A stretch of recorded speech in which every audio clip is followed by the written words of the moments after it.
Happy birthday કહેવું વિદ્યાર્થીને પડ્યું ભારે. શિક્ષકે વિદ્યાર્થીને માર માર્યાનો આક્ષેપ, સ્કૂલમાં હોબાળો.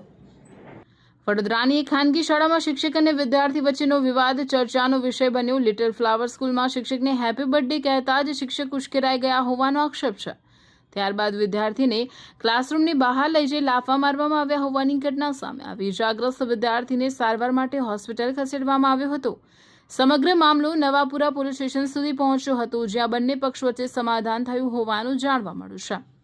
વડોદરાના સિદ્ધનાથ તળાવ નજીક આવેલી લિટલ ફ્લાવર સ્કૂલમાં આજે એક ચોંકાવનારી ઘટના સામે આવી. માહિતી અનુસાર સ્કૂલના શિક્ષક જયેશ પરમારનો જન્મદિવસ ન હોવા છતાં કેટલાક વિદ્યાર્થીઓએ મજાકના અંદાજમાં તેમને હેપી બર્થડે સર કહી શુભેચ્છા પાઠવી હતી.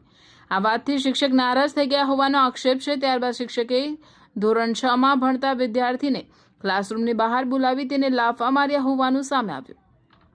માર લાગવાથી વિદ્યાર્થીના કાનમાં ભારે દુખાવો શરૂ થતાં તેને તાત્કાલિક સારવાર માટે SSG હોસ્પિટલ લઈ જવામાં આવ્યો. ઘટનાની જાણ થતાં વિદ્યાર્થીના માતા પિતા અને પરિવારજનો સ્કૂલ પહોંચ્યા હતા અને શાળા પરિસરમાં હોબાળો મચાવ્યો હતો.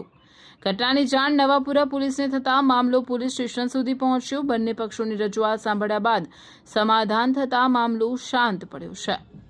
શું કહેશો સાહેબ, તમે બાળકને માર્યો, શું કહેશો? શું કારણ હતું એ તો કહો મને. પણ કેમ માર્યો તમે? મારવાનું કારણ શું હતું સાહેબ, તો કહો. પણ બાળકને કેમ માર્યો સાહેબ એ તો કહો મને. હે, શા માટે મારવામાં આવ્યો? તેને લેસન નતો લાવ્યો કે કઈ હરકત કરેલી એને? શું કહેશો સાહેબ? નવાપુરા અમારા અંદર આવવાનું છે, પછી ગાડીઓ લઈને આવીએ અમે.